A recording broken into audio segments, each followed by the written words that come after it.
Welcome back to the Team Nerd Herd podcast, where our best advice is if you want to do it right, collect what you like. Now, Herd, we are super excited to bring you another Creator Spotlight interview, a segment we like to call, What If We Never Shut the F Up? Today you'll find out. Before we introduce our guests, let's go ahead and get a roll call to the rest of the Team Nerd Herd podcast. What's going on, JR? How's it going, my brother? It's going good. Another day in paradise. How about you, sir? Great. I'm JR, Rogue's Law, Star Wars nerd, Marvel nerd, old school IDW fan, and straight up asshole. How are you doing, Ian? You know my brother. Yo, what's up? What's up, y'all? This is Hoodrat Comics. Catch me over there on Instagram, man. Just chilling. Just your schizophrenic collector of all things real and digital, man. Let's pass it down to Rob. What's up, Rob? Thanks, Ian. It's Big Rob. Rob's Nerd here on Instagram, and I'm just chilling like you guys. I'm ready for this interview. Let's go on to Alonzo. Thanks a lot, Big Rob. This is Alonzo, aka Comics and Pops. I am your comic book nerd as well as your pop culture fanatic, and I'm so super excited about today's interview. But before that, what's up, Steve? Thank you, sir. Thank you. And I am Steve, hiphop's in me _comics_collectibles, and your 1/12 scale collector, comic book lover, and chaser of all things nostalgic. Now, without further ado, let's go ahead and introduce our guests. You might have read his works in Powerless, in Alien Bounty Hunter, but we most definitely know for sure you've read the powerhouse tale of Canto. Team Nerd Herd, welcome our friend to the podcast, David Booher. Bring him on in. What's up, guys? JR, I think you got it right. It's another day in paradise, right? Pretty much. That is right. Thanks so much for having me on. I'm super excited to be here. As you can see, I'm sort of a little bit of a Canto fan myself. That's right. Buying all these slabs for, on the secondary market. Fire. Oh, there you go, man. Yeah, right. Higher right now, David. You got them at a good price, David. Now they're like unaffordable. That's Ian. You got to believe in your own work and invest in your own work. I bought all these books, 2019, maybe early 2020, back when you didn't have to, look through the couch cushions to be able to afford it. And I just held on to them. I had no idea. I just like having them. But, here we are. 2021, right?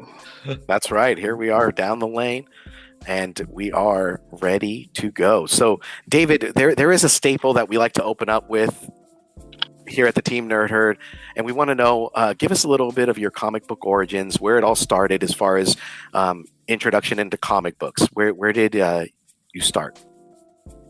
Sure. So, I as a kid, I didn't read comic book. I didn't read superhero comic books. I wasn't, a comic book shop kid. My exposure to cartoons was Far Side, Mad Magazine. I had a subscription to Mad Magazine, and I don't know if anybody read them back in like the 80s and 90s, but you could scour the margins, and there were little tiny cartoons in the margins. Oh wow! Sergio Aragonés, I think I'm pronouncing that correctly, would draw a lot of them. That was my exposure. So I didn't actually get into comics until about probably 13, 14 years ago when I started going to San Diego Comic-Con. Mm-hmm. And I went as a TV and film fan, started to foray a little bit into comic books. I was starting writing around the same time. And I picked up this little indie IDW book that was called Lock and Key. I don't know. Oh yeah. Oh, that's great. Wow. It's still my favorite comic of all time. And, not having been steeped in comic books for most of my life, to pick that up and read it and see what was possible in storytelling and sequential storytelling in the comic book form really just completely changed my perspective on it. And so over the last, decade, I've gone back and I've read a lot of the sort of classics, from, Watchmen to I'm on volume 4 of Sandman right now. Nice. And, reading contemporary comics. I read mostly indie comics. I don't really read the big two at all. I'm sorry. Who said they were a huge Star Wars? JR, huge Star Wars and Marvel fan. But I have read at least the first issue of High Republic, Okay. so That I'm counts, enjoying that that. That counts. Yeah. And I pick up some, Yeah. sometimes what intrigues me. Yeah, so it's been about a decade of being into comics.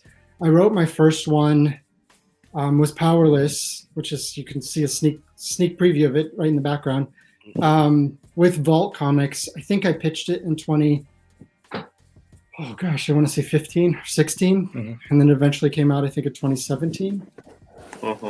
So I actually pitched it to them before they were Vault Comics. They were a graphic novel publisher under a different name. Oh wow! And I ended up meeting them at shows. This is probably one of your questions, Alonso, right? How did I start there? No, but this is great though. You're answering it. I mean, we're like this. Yeah. We're like this. We're in sync. You're reading our David, minds. where did you start your first comic? Well, it's an interesting story. You guys just take a breather. Right. It's all you, man. Go ahead. So I pitched it to them, and they were starting to think about it, doing a single issue sort of floppy comic imprint to their company. And I pitched them on the idea, and it had resonated with them, and I started talking with them. And I had this wonderful development process, because at that time I really didn't know much about writing comics or what that even meant. I didn't know. I had never scripted a comic, and so I worked with Adrian Wassel as my editor, and really broadened my horizons as far as how to write a story in the comic format. And so I cut my teeth there. Then, did Alien Bounty Hunter with them, which was really exciting and fun process. Adrian and I co-wrote it together with inputs from some Hollywood folks, which was also a learning experience for me, to be able to, people say, I guess, serve masters. I don't know if I like that, but collaborate with a lot of different folks who come from, have a lot of different motivations, have different perspectives. They want to see different things in it. So it was a really fun process. They gave us a lot of creative liberty to sort of craft the story. Yeah, good. Can I ask you a quick question about that one, David, regarding Alien? No questions. No questions. Oh, no, man. If you need to, we can mute his mic. Please. Done. This interview is over. No, I was going to ask you, I know with Alien Bounty Hunter, I believe, in talking to you back in 2017, Mark Wahlberg was involved with this particular book, and it was, I guess, going to be something that he was going to make into a movie, or at least star in. So with that in mind, did you kind of develop it as like a screenplay-ish almost? Because I mean, reading the book and the art, I mean, it felt like it was an action movie. I guess on the one hand, mission accomplished.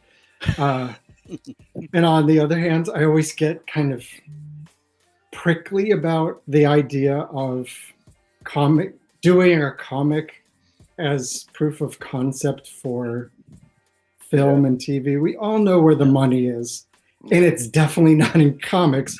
So I don't begrudge anybody for wanting to start out an idea and a story in a comics format. And I've talked to a lot of creators who are starting out and they come from Hollywood in the screenwriting, TV writing world, and they have great ideas. And every time I always emphasize to them, you have to reimagine your idea for a different medium, because it's, at this point, we are all so sophisticated as readers that we can see right through it. We can see right through what a comic is, supposed to be a movie, or if it's been adapted from a screenplay and just to readapt it back to a movie. Of course, I think about those things. I think about them with everything I do and all the time. But taking the mindset of making the best comic book that you can make, and then you get the freedom to remake it, hopefully, into a film or a TV show or TV pilot, whatever. Make the comic first. Make the best story you can first in that medium, and then run with it.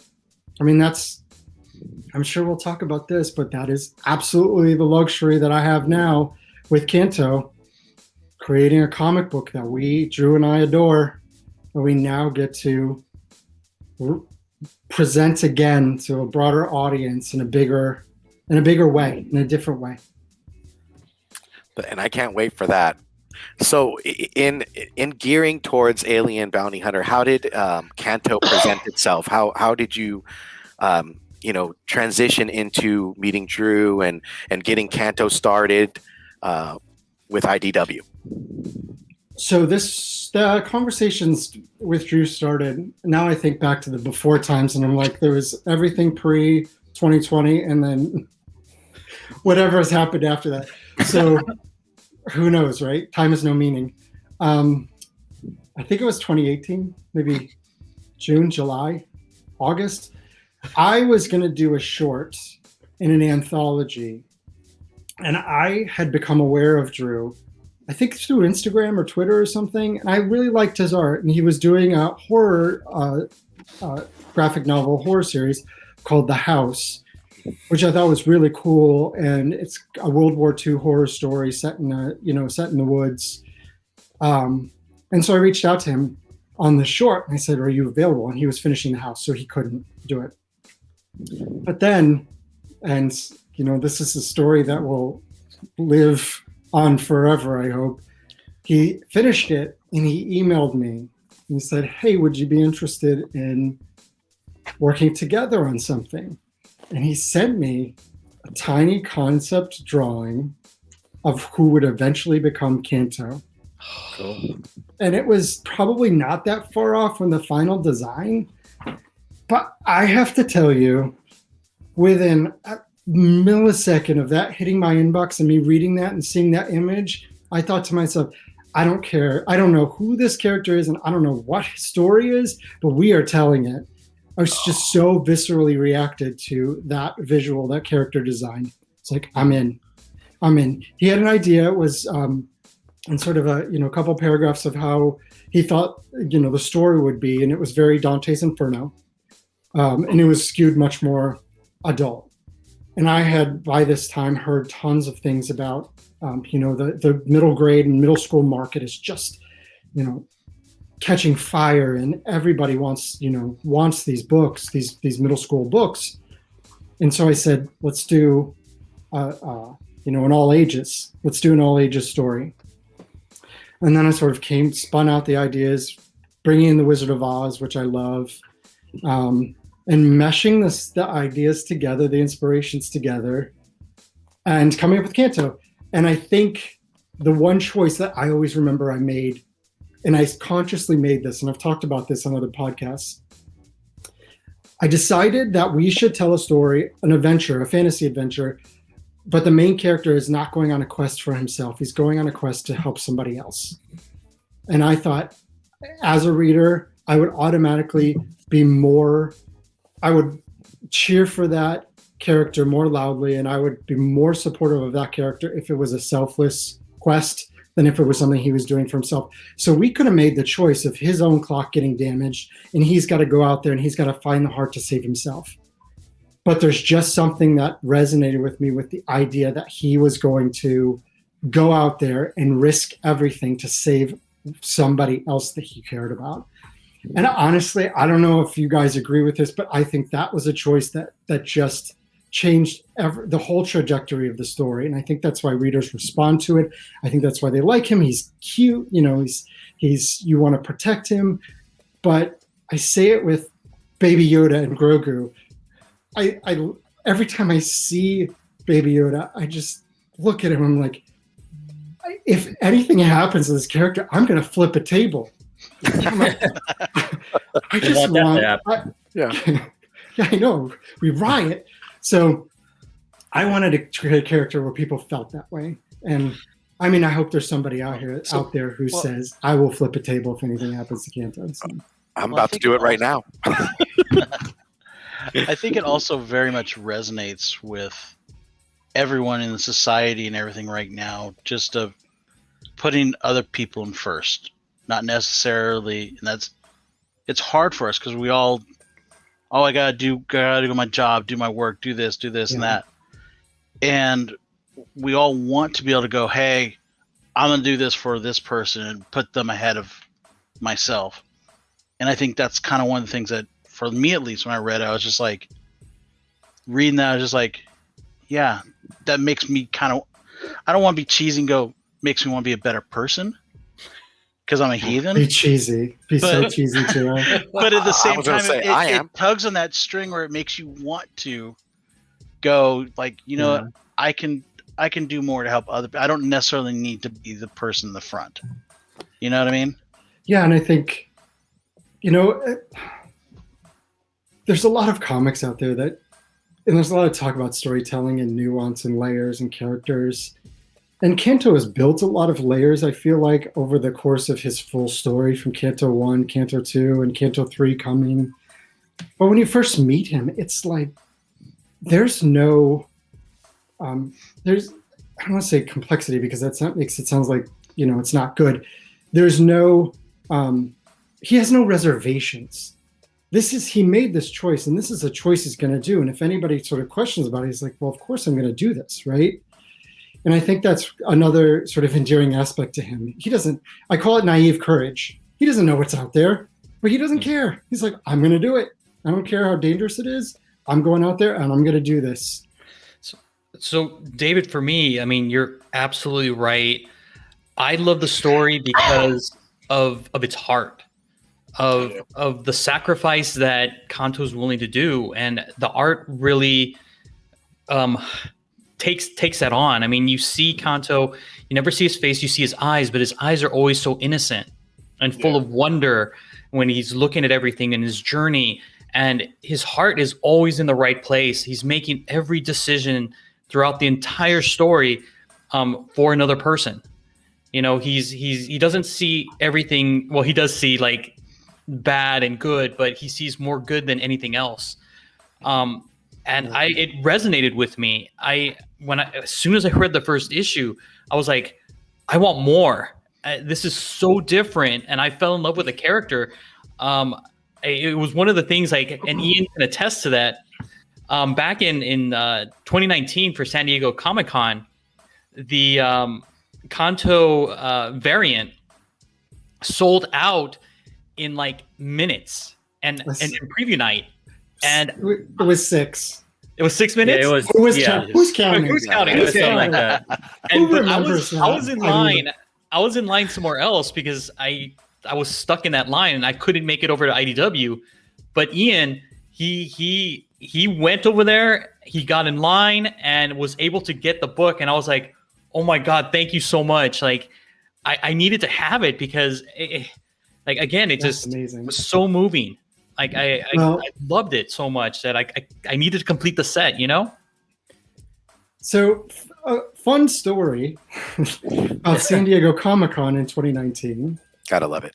So for the folks that have sort of joined the Canto adventure a little bit later, Canto #1 hit shelves in June of 2019, so the month before Comic-Con.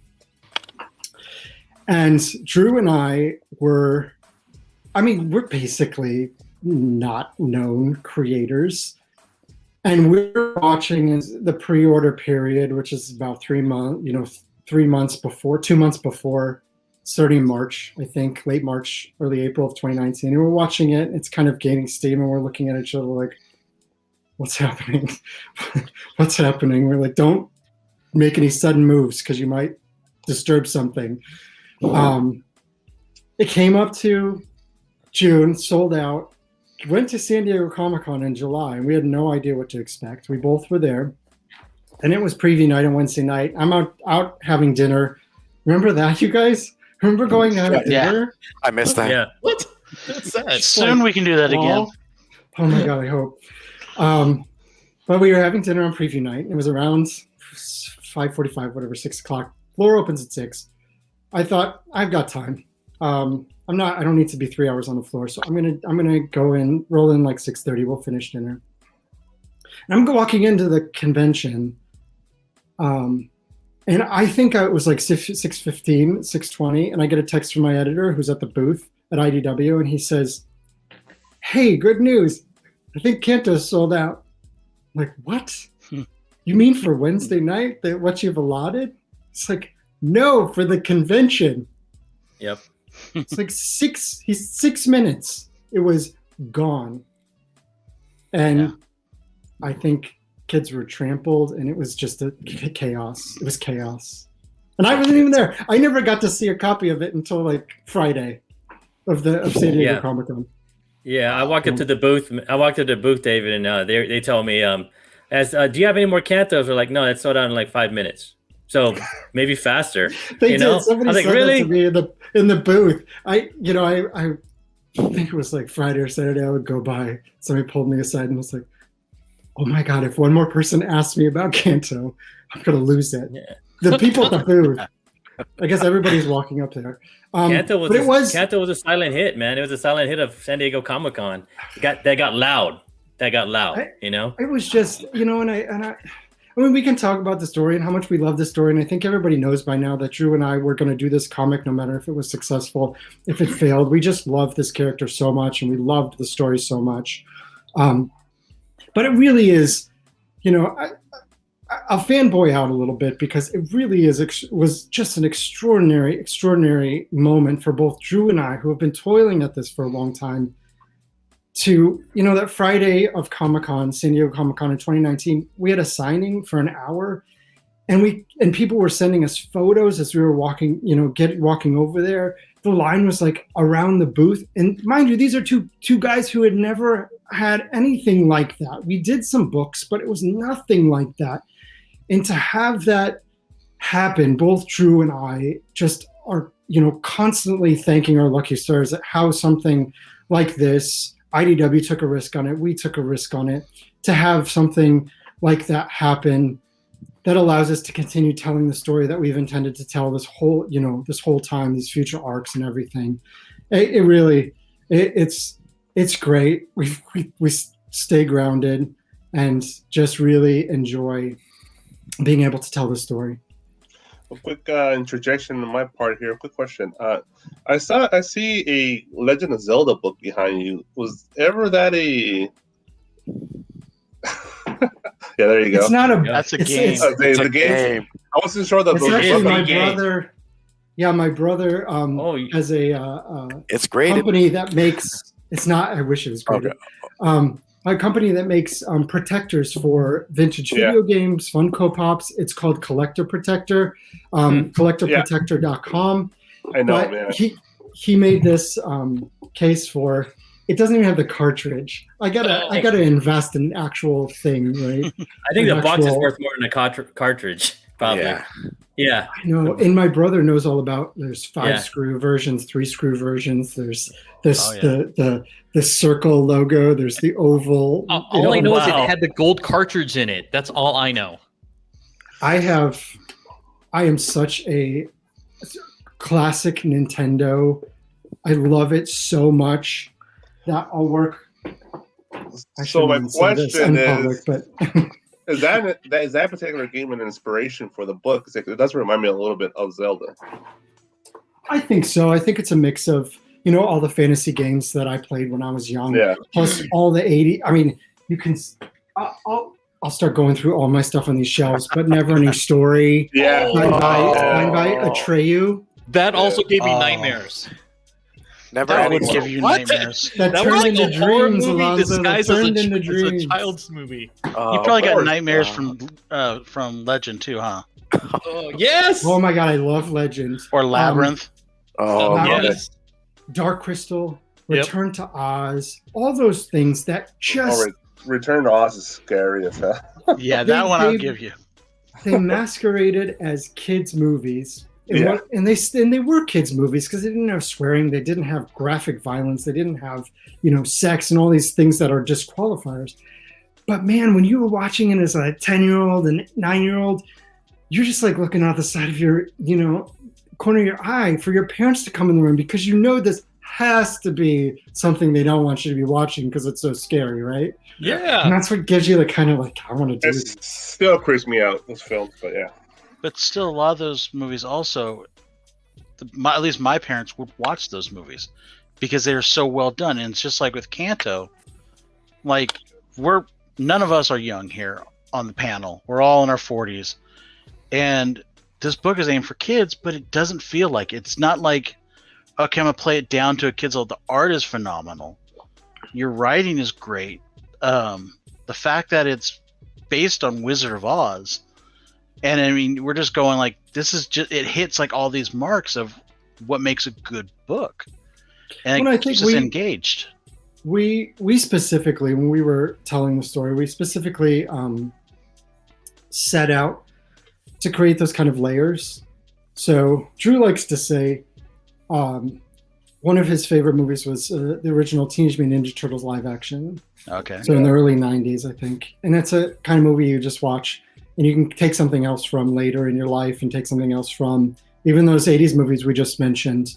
You know, there's things about Neverending Story. It's about bullying and finding your own power and, you know, getting over loss of, you know, Bastian's mother and that sort of thing. And those are the layers that you take as you're older, as you get older. And I think that's sort of what we set out with Canto, was to create layers that different, like kids are going to see it as a fun adventure where he's trying to go and save the one he loves, right? And he's got to go get a heart. And he's monsters, you know, he's befriended by a Malarix creature and he's got to go fight monsters. And then he faces the evil wizard and, you know, comes back and leads his people to freedom. But then there's a lot about loss and selflessness and empathy. And as we go along, it's about storytelling and what we take as adults from stories versus what we take as children and how stories serve us in different parts of our lives and that sort of thing. So yeah, it makes me really happy to hear that, JR, when it's, you know, something that can hit a broad audience in sort of different ways. You know what I like about Canto, David, is that every time I read it, Canto actually reminds me of somebody, right? It reminds me of my nephew Eddie when he was a little dude and he's bumping around things, and he was just real good-hearted kid. He still is, and my son, like he's just brave. Like you're like saying like that. They don't know they're brave and courageous. Naive courage, right? Yeah. Naive courage, right? Like was Canto written after somebody you love or? Oh, what a question! One I haven't gotten before. Yeah. I think maybe it's an amalgamation of different people I know who inspire me, plus sort of aspirational for me. I think we all sort of work on being selfless, like JR was saying, and to have a character, to be able to write a character like Canto that, has sort of achieved the selflessness almost to a fault. Mm-hmm. It's maybe that's sort of my inspiration for him, but I couldn't pin it on anybody specifically. I guess that will please everybody or displease everybody. I've done my job. No, but it's to your point. I mean, you're aspiring to be, and obviously you are because you've written this tale. It's really very uplifting. He's very selfless. It's powerful. It's a story of hope, a story of love and friendship, and putting yourself at risk. And Canto knows that he has to do this, and he's just going out to, help others. And I think in this type of world that we live in, more stories need to be pointed in that direction. I know for an adult reader, it really sinks in when you really read it, and it makes you look at certain things that you want to aspire to be. But as a young reader, it kind of shapes and molds those morals and instills those things that should be done, because times are changing. And I think Canto is such a beautiful tale, and it really exudes those qualities. So I think you're, going in the right direction, David, for sure, because that's totally how I feel when I read this, and it's a breath of fresh air, definitely. Oh, well, thank you. Hopefully we can bring it to even bigger audience, right? Oh yeah. Yeah. Hopefully, sure. So how was it, man? How was it like moving in that direction towards the big studios, and you got Will and Jada Pinkett Smith picking you guys up? I mean, what just blowing the doors off, Ian? You just walk in there And you're just I- like, don't I you mean, we're know there. who I am? You know, like, Off goes the dynamite. Boom. no. Yeah. No, I mean, so of course we've had aspirations for this story to make the leap to another format for a long time, right? So we, have had conversations and we were talking about it, and then Westbrook Studios ended up getting into the mix on it, and they just share the same vision that we have, that we share with the story. They just love it. They see the hope, they see the courage, they see the potential for it to be appealing to a broad audience, more outside of comics. And so they were really gung-ho about it, and they really wanted us to be part of it to preserve our vision. So that's sort of how it came about.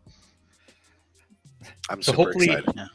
yeah. So I'm hoping that since you are going to be executive producing and also writing the script, is it going to deviate at all from what we've read in the comic, or is it going to be a brand new story? Ooh, Always trying to get that scoop, Alonzo. maybe. I have a very specific idea about how I would adapt it, and I think that's one of the reasons why I'm getting the opportunity to adapt it. Mhm. It's going to be a version of what you read in that first story arc in the film. So, I mean, I say it's going to be. It's like, waltzing in the room. Don't you know who I am? And they're like, yeah, you're the writer. Now let the adults talk. So now, So when we start watching it, at what point do we sync up to Dark Side of the Moon? Because I know it's the lion, the third roar on the lion with MGM for Wizard of It's- Oz. So I'll tell you right now. Oh, Okay, let's go. You're witnessing this, Team Nerd Herd. Put the music on. Over Black. We've lost all our stories. Start it. Perfect. There you I go. will do that. Oh. Wait. I'm just kidding. I don't know. Guess what I'm doing tonight? I could just see you like in the big chair, the big back chair in front of a fireplace Mhm. with the jacket on. You know what I mean? With the pipe. scar. Yep, pipe. Yeah. That's I exactly could how just that I could sounds. just imagine though, David, like how Snifter dope it's of gonna be. brandy. I just can imagine how dope it's gonna be when you see written by David Booher and Zucker and produced Zucker. by David Zucker. It's gonna be dope, right? Like, Yeah, big screen. can't wait to that moment, man. Like, right? I mean, I can't even think about it, honestly. I just have to. I mean, we got more issues of Canto to make, guys. So I just have to. I would. Yeah, We wanna know. I think it's going to be. I think I'm gonna. I'll cry. That's what I'll say. Oh. I think I know I I will. would just. I would. Depending on if it is streaming or if it's a theatrical release, who knows how it's all eventually going to shape up. I would love to do, even if it's streaming, get permission from whoever the streamer is to do like a special screening or something so that we can do it on the big screen. And Yeah. There you go. that's what it's going to be That like. that would be awesome. Do like a His Comic-Con heart or grew something. 3 sizes that day. Yeah. Just go I ahead, was JR. gonna say, do that at Comic Con, and then Yeah. I forget the creature's name, the Marlax. I always forget his- Malarax. Malarax. Sorry, You threw me off. I'm like, oh my sorry. god. Malarax. Just have a stuffed animal of that. Then we can all run around, be our own Cantos with our Marlax. Guys, I am fully ready. I'm not ready, but I'm ready for a 6-year-old dressed up in cosplaying Canto, like running around a con and all the little Oh my armor. god. Yeah, I would need. If that ever picture of happened in a million times booth, over. or a signing or anything. That's when you'll see a grown man cry. Oh, I That'd can be imagine. awesome. Or four of I them. Yeah. I think that may happen in 2020, David. Like for sure, I am not dressed up as a 2021? Marlax. or 2022, right? 2021 or 2022, whichever the cons happen at, right? Here's a follow-up. I mean, question. yeah. I mean, everybody should. If you cosplay Canto, you're perfectly safe, right? Right. You can do Yeah. it right now. That's what we were saying. Like, like San Diego Comic Con, instead of doing November, they should do it in October, and everybody be wearing masks anyway, right? Like, We gotta print the Canto face shield on a mask and just there have you go. that. there you Big go, giveaway. man. I'll wear that proudly. Big Rob, you had a question? Yeah, I guess for the like actual Canto merchandise, don't we need merchandising for Canto in the future here, like action figures, toys, Funko statues? Pops. Yeah, We're sort of relentlessly pursuing that all the time. It's difficult. Merchandising can be really challenging. yeah. So we're looking for the right partner, and when that right partner comes along, I'll dig into my cabinet back here. Do you have it? Uh, You have it, a little statue? Because I'm kicking myself for not buying it. From the vault, Well, guys. It didn't. Here's the ornaments they did. Oh, Oh, wow. amazing. Wow. Those are cool, right? And then the That's big pretty. size. You saw that little statue on your Instagram, and I really hate myself for not You mean picking it up. this guy? Yeah. Oh, That's that was damn, amazing. Wow. I really regret So- not getting that. What was that? What was that, Rob? And then Is it- Instagram, as soon as I caught I didn't. It wasn't offered. It wasn't offered for sale. It was offered? a commission Oh, that they did of really? a limited number of like 10. Yeah. It's just they all went into sort of private collections. Oh, We're doing dude. another pose that's based on this number one first printing issue, Yeah. and we're gonna have like 10. I thought I missed out on it. I was Wow. like, oh no, where did I? No, I've where had so was I many people sleeping? message me. There may be one of the 10. There's a certificate of authenticity that I've signed that says this is number 10 of 10 resin statues of Canto. There may be that 10 of 10 that I might offer So, to populate. I don't know how I'm going to do this charity auction. because so many people have asked me about auction, it. a charity auction probably good. Oh, that's gonna go for some bucks. I would just say, send me 1 Bitcoin for that. And you can have it. What's that worth? Well, today it's worth what? And then when I send it to you, it'll be worth what? Yeah, no, right? You see, David already knows, right? So let me ask you a question: like, how dope would a hot toy be of Canto? Oh my God. Oh, Dude, geez, I would be on it. I mean, like they're missing out by not making a Canto. You know?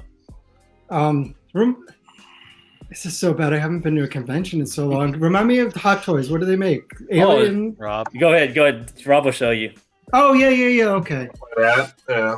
Like super high end. Super, Yes. yeah, it's pretty high end figures. stuff, man. Yeah. Mhm. Oh, we would love it. I mean, we can do all kinds of different things with merchandise if we find again the right partner. I think Canto has been such a sleeper comic story and character that we are constantly, even now, still fighting to get more people to pick it up, to get more people to recognize the potential. That's The crazy. folks that are fans of it are so passionate about it. I just think there's a lot of opportunity out there. It's just Funko, we think you could sell 1,000 of these like right off the shelf. Oh, yeah. And do a limited one. Without question. Yeah. I mean, I think people will buy it just by not even knowing what the story is. It's such a dope. I mean, it's such a Cool dope character, the way it design, looks yeah. and cool design and everything else. Yeah. It would be Look, off the shelves. This is all gonna the whole scenario will change once momentum starts on the movie and stuff. And Funko does a lot of TV and film and classic properties and all these things. Once there's a film backing this character, they're going to be all over it. So it's just a matter of time. Hopefully, who said Bitcoin? Hopefully that goes. Yeah, that's what I would say. Yeah. Alongside that, right? Yeah. I can also see it end up being like a game too. I mean, Yeah. you can easily for make like sure. a miniature type game based around it. Hero Dave's Clicks like, could do yeah. something like that. I would like Cuphead. Do you know Cuphead? Oh yeah, that's such a hard game. I want a Canto game that's like that Cuphead? Cuphead. It's like a throwback Oh. modern. That would be kinda so cool. That would be Ghouls so and ghosts. He already Yeah. has Yeah. the totally, character, right? totally. Yeah. How dope of a video game would that be, man? On like Ghosts and PS, whatever, PlayStation, and Oh no! Put on Nintendo. Steam. Oh yeah. Nintendo, yeah. But that's where that would go. Is Nintendo. Think about this: Super Smash Brothers with Canto. Oh, I would love I mean, that. how cool would that be? Running around and having him beat up on Mario. Yeah, just opening his heart and the burst of love just shoots Mario all the way to space. Bam, gone. I totally agree, David, that a broader audience, Kanto is definitely going to be a meteoric success, and it is gonna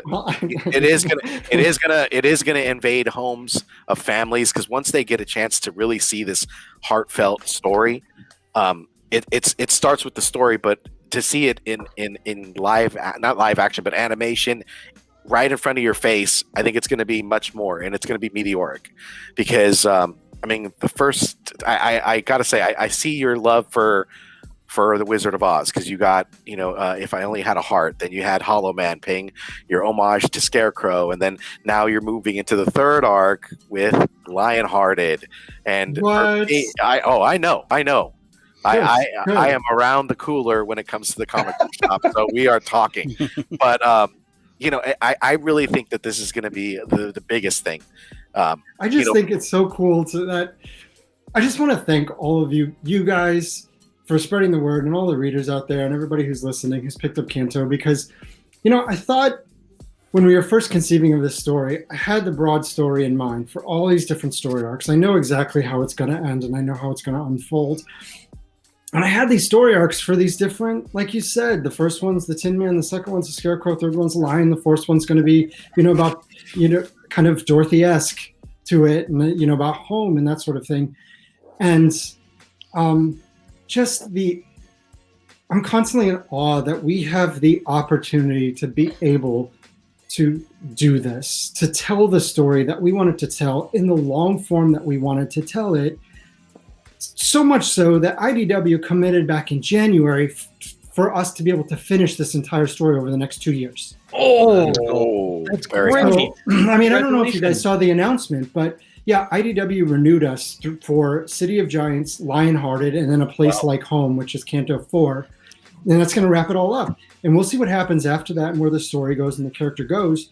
But that's what we envisioned this full story to be. And to be in a place to have enough readers wanting this story to continue, that we get to tell this, is just, it's an extraordinary feeling. So thank you to everybody who has spread the word and helped, share the love for Canto and this character to help us tell the story that's truly meant to be told.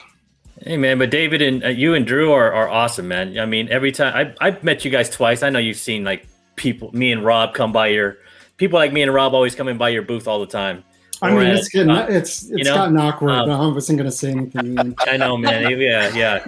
But you guys have always been super, super nice and gracious to us, man, out in the Comic-Con world, and at shops. And, you've always been gracious with your time. You came over to Matthias' shop over at Nowhere Games and Comics in San Marcos. And that's pretty far from you. I think you're out in LA, right? Like, so you drove all the way out there for us, man. So I appreciate it. Matthias has been such a huge supporter, Rob. I met you at Kamikaze in Liberty Station down in downtown San Diego. And I remember I bought my first 2 copies of Cancel 1 and 2 from you directly. Oh, at Kamikaze. Yeah, the Liberty Station. I have to tell you the funniest story about, I think, I forget the owner's name. Unfortunately, I think he's passed. Yeah, Robert passed away. Yeah, but I got to meet him. And wonderful, wonderful guy. He set up a table outside before, I think it was a Wednesday signing before Comic-Con in 2019, right? Yeah. And everybody has a story like every Canto collector has a story like this. I had a whole stack of those first prints. Yep. I was there. I followed you from the car. We talked about that. We talked about that, David. Embarrassing number, and I had a bunch left over. Yeah. And I went to Rob at the shop, and I was like, I was really nervous about this, and I said, if I sold you like 5 copies for like $5 a piece. Do you think you could sell them? And without missing a beat, he's like, yeah. And he gave me the money. And he took the 5 copies, and I'll never forget that. This like $1,000 worth of comics right now. And I just think back to him. Oh, dude, I was at San Diego Comic-Con. I remember because I didn't get number 1. Matthias is the one. I asked him, Matthias, what should I read? And he gave me all the second and third prints of 1 through to the end. I think it was 5, right? 1 through 6, right? Of the first Canto run. And I didn't have any first prints. So when I went to Comic-Con, I think I had got the second print that week. And then I went to Comic-Con and there was a stack of number 1s. And we talk about that all the time when you were signing over there at the IDW booth. And I'm like, I should have just got like 3 or 4 of them. Like I was like, dude. I had so many, and I don't regret it. I don't regret it because everybody who gets a number 1, who got a number 1 at that time, got the chance to read the story. So I don't regret any of it. I had a big stack of those number 1s, and you know what? And the reason it is where it is right now is because it took time for people to get on board with the story and sort of follow the story. So I think it's sort of poetic that first printing is, where it is right now, because as all the speculators say, people, you sleep on it. Don't sleep on it. I don't love that phrase because I don't think it's super accurate, but people, you got on board early. This is, you have this collection that you're immediately going to flip on eBay right now. But oh no, oh my God, I still have all of mine, and you can tell there's wear because I've been like reading it. Signed all of mine. You signed 1 through 6 of mine, and I'm not giving it up, man. Oh my God, I love this. Yeah, I've got friends. Oh my God, sell. So my husband, it's like, are you going to sell any of them? Like, that's my book. I show him eBay, and he's like, okay, so how many are you going to sell? It's like, you wait a minute, you have more? Never. I have. Stay away, Alonzo. Stop, Alonzo. Stop right there. Okay. I don't want you to speculate on what I have, Alonzo. A drawer full of So, just I know, and I just pull up a huge box. I know. My heart would be- I'm controlling the market. No, but then I show you like 100 first prints, and the price goes tanks. Yeah. Never. About the market. That's what happened with Deadpool. Just kidding. I do not. I will clarify this for everybody who's out there. I do not have 100 copies. I don't have 50 copies. I don't have 20 copies. Why are you winking, David? It's because I have 1,000 copies. No, I'm just kidding. Somebody does out there. Somebody does have. Can you tell us a little bit of the next arc for Canto? Lionhearted? Synopsis. Yeah, so we have the 3-issue mini, which is Canto in the City of Giants. Okay. Which, if you can remember back to last year in, oh my God, I can't remember now when it came out. Was it July? Clockwork Fairies. Uh-huh. Oh, that came out. Yeah, July. That was around July. Yeah. Oh my gosh, you guys! Thank you for that. It came out. It was just a one shot, so it was. I call it one of Canto's side quests. Again, going back into the video game parlance. So it was a side quest. City of Giants is a similar type of thing, where it's a sort of a side quest that we have broken out into 3 issues with our fabulous guest artist Sebastian Perez, who is just absolutely killing it. He just finished the art on issue 2 that's coming out in May, and it's everything that it gives you all the feels from Canto, and that's what we wanted. That's Canto goes to the City of Giants to recruit allies in his coming war against the Shrouded Man. And as you know from the first arc and also the second arc, he has some potential allies in the 2 giants who were the Guardians of Dis. And he goes to the City of Giants. He is tasked with a quest to win the approval or the favor of the royalty that runs the City of Giants. And they all are sort of the same mentality. I said this before. I've said this before, but my inspiration for the Giants was Waldorf and Statler from the Muppets. So, great. Awesome. so they all sort of feel that way, and they all sort of act that way. So I should feel at home then. Yeah, They're curmudgeons. total curmudgeons, and they just look down. You know, Canto's this big, and the Giants are this big, and they look down on him. Did you hear something? Must have been the wind. So he does this. He goes. He completes that. Well, things happen. Hijinks ensue. Yeah. And then Canto 3 comes along. It's Lionhearted, and Canto is continuing his quest to amass the forces that he needs in his final confrontation against the Shrouded Man. But this time it's a much more complex situation. I don't know how much do you guys want to know? Everything. Everything. Whatever Okay. you can tell us. Well, I mean, you learn this in the first issue. You learn that Canto and Allura the warrior are working together to try to find where the slavers have gone into hiding from the Shrouded Man, because they learn that the Shrouded Man is also going after them to either eliminate them or recruit them on his side. So Canto and Allura have to go find them first and convince them to fight alongside Canto and his people for the freedom of everybody in the unnamed world. And you can imagine the complexity that is involved with trying to convince Falco and Ricta that they need to fight alongside these creatures that used to enslave them. So there's going to be a lot of complications, a little bit of conflict, and a lot of adventure. We took a lot of inspiration from Viking culture, and we're going to, I don't want to say anything more. Yeah. We're going to somewhere else in the unnamed world we've never been before, and our inspiration for a lot of it is Vikings. So it should be very cool. And then I'm just. Oh, go ahead, Alonzo. No, I was going to say, I mean, I am definitely looking forward to it. I also want to know what else you have coming up. I mean, you did go on IG and posted a picture that's right by JR about maybe a new book that might be coming out. I have no idea what you're talking about. Somebody must have hacked my Instagram. I don't know.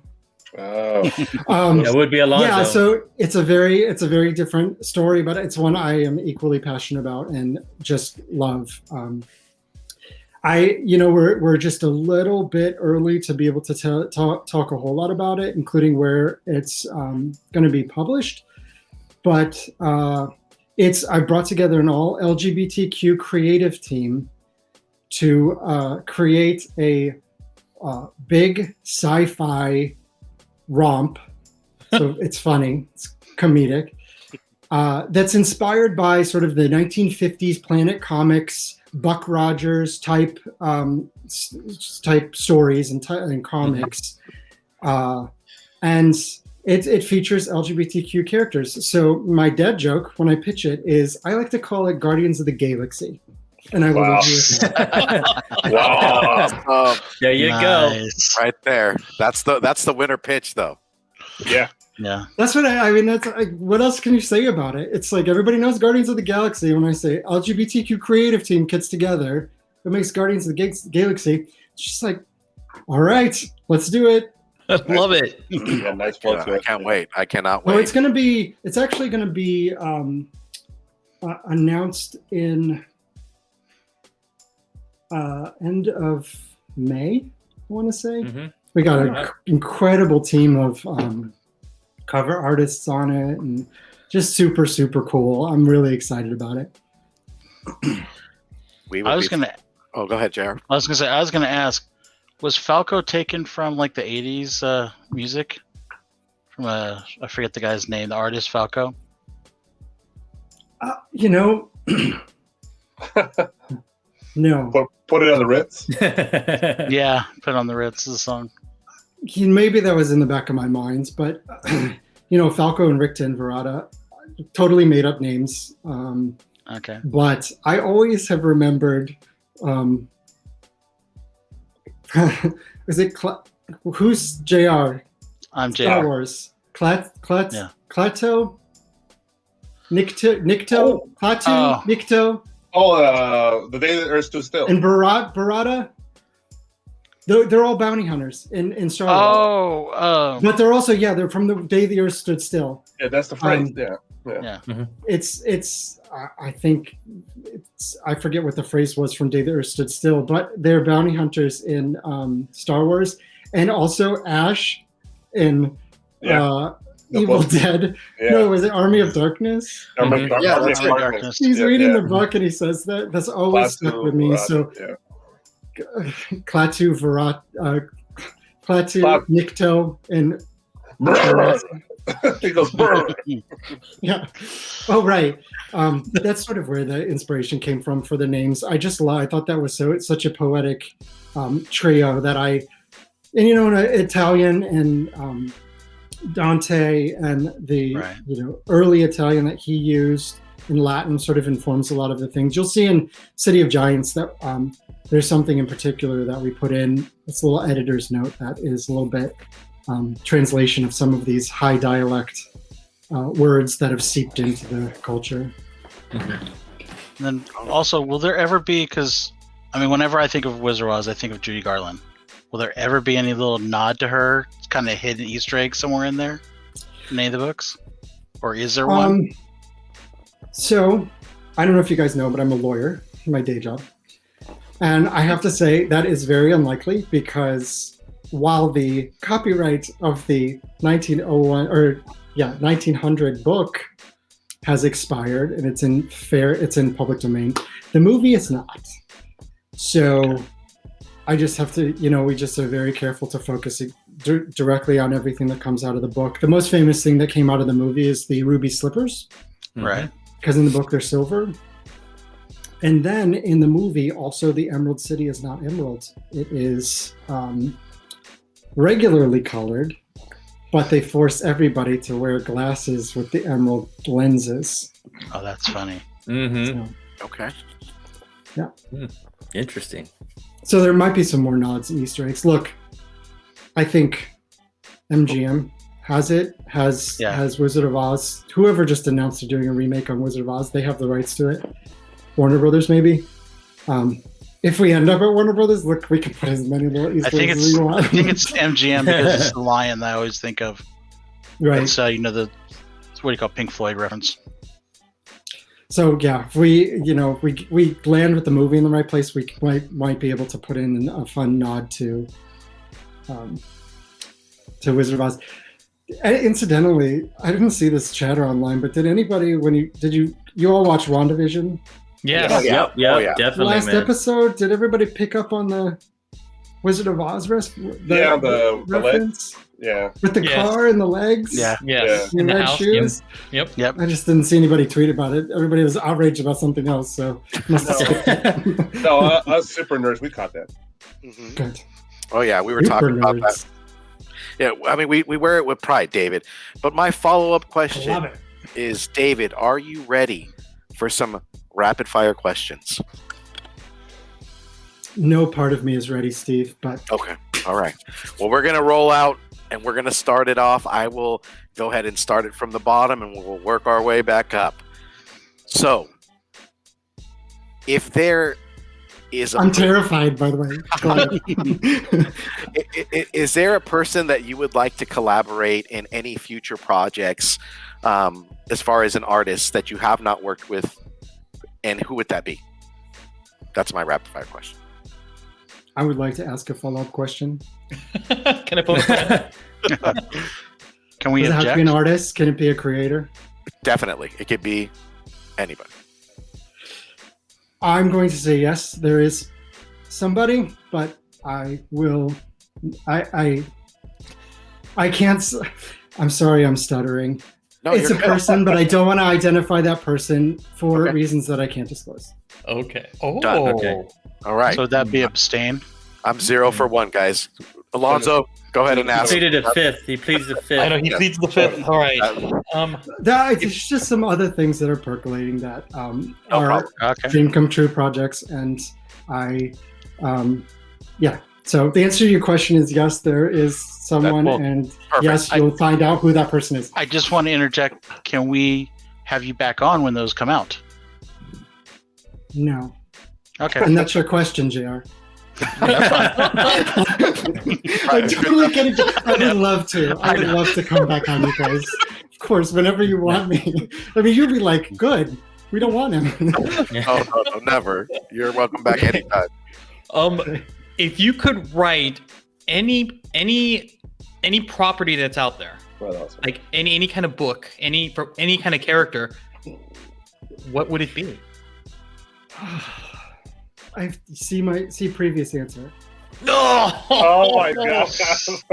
No, I'm kidding. There is something, but if I could do, I would want to write. Mind you, I don't read big two books. I would want to write Nightcrawler, and I would want to do Nightcrawler and out of canon story that I could do on my own and do the Vision, Mr. Miracle, Tom King sort of treatment with it. Dig way deep down and find out who this character is. I could see Nice. that. Yeah. That would be awesome, and I would buy it. Very Oh. nice. And I already know the artist I want on it. So Oh, if things come to do I pass, get a follow-up question? No. Sure. No. No. Fine. All right, Big you're Rob. up, Big Rob. All right. You already asked my question, so I guess I should ask a silly question. Domino's or Pizza Hut? Oh, Pizza Hut. All right. All right. Oh, damn. All right. So, I'm sorry, Domino's, if you're going to sponsor anything that I'm doing. I love the pizza. Yeah, we got a sponsor for the Canto movie. It's I know Domino's. they're going to have a partnership and they'll be like, but you did that podcast in 2021. You picked Pizza Hut. How much do you like Pizza Hut? You're all not at all. Pizza what? Ian, All hit right, him. David. All right, David. So say it's a Friday night, and me and my wife decide to say, hey, let's go on Saturday to go It just see gets David. more. It gets more Me- awkward, Ian. More and Yeah, more man. awkward, dude. That's my middle name, man. So me and my wife go in and I call you up and say, Dave, hey David, man, let's go meet up for dinner. And you're like, okay, meet me here. Where would you take us out to dinner at? I mean, if you guys are into sushi, I probably would go to sushi. All right. Yeah. Is there a particular sushi restaurant you take us to, man? I mean, kabuki, if you're nasty. Oh, yeah. Damn. Little Miss Jackson. I really like sugarfish is great, but if Oh my you God, wait an sugarfish hour is outside, amazing. I refuse to wait an hour outside. So kabuki is kind of, to me, the balance between, being able to go and eat your weight in sushi and have it be good still. So Gotta try it. Gotta try it. Cool. have you just canceled our date, Ian? No, man, I'm bro. I'm part. I got Hawaiian in me, bro. Like, I'm all about that fish, man. Nastier the better, bro. Let's go. You know what I'm saying? All right. That's on this guy right here, man. So I'm gonna go back to the '80s for you. Labyrinth or Legend? If you had to pick one. I was Legend immediately. Easy Yeah. enough. Wow, that was like the. I mean, I love Labyrinth. Oh, no. Labyrinth, but Legend for me was like the stuff that you have that I think about still. Oh no, now. Tim Curry's the man. Tim Curry's He the was man. he was amazing in that. Which one was the one with Tom Cruise in it? That What was Legend. that? Legend. Legends, right? Yeah, Legends. Yeah, but She touches the unicorn and she causes the apocalypse. And so Tom Cruise decides, I'm going to go try to save her. And I'll be like, what? She brought this on herself. Was Serves her David right. Bowie in the other one? David Bowie's in the other one, Dave right? Bowie is the Labyrinth. Goblin King. Yes. Dude, David Yeah. Bowie, bro. Yeah, but Tim I'm a Curry as David the Bowie devil fan. is fucking amazing.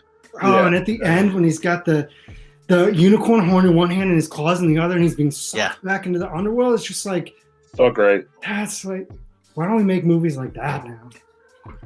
No, I would agree. have to agree. I'd have to agree. Well, David, you made it safely and soundly through the rapid fire questions and with a quickness at that, a real rapid fire question. But can you tell our subscribers where they can find you, whether it be on Instagram, Twitter, or Facebook? We want to make sure that our subscribers know where you're at and where they can follow you, where they can follow future work and up and coming successes. So if anybody who's still listening to this has any desire to listen to me anymore, you can find me at David Booher on Twitter, at David M. Booher on Instagram. You can follow Canto Comic at Canto Comic on Instagram and Twitter. And I'm on Facebook. You can look me up on Facebook. Usually it's just like doubling what's on Instagram. That's where I'm most active. And I will be posting there for my future projects. And usually I'll create an Instagram account for each one of those projects just for fun and profit. So you can follow those and watch for that. Perfect. And with that being said, would you like to take us out Team Nerd Herd style? If you want to do it right, collect Canto. I'm just kidding. Collect what you like.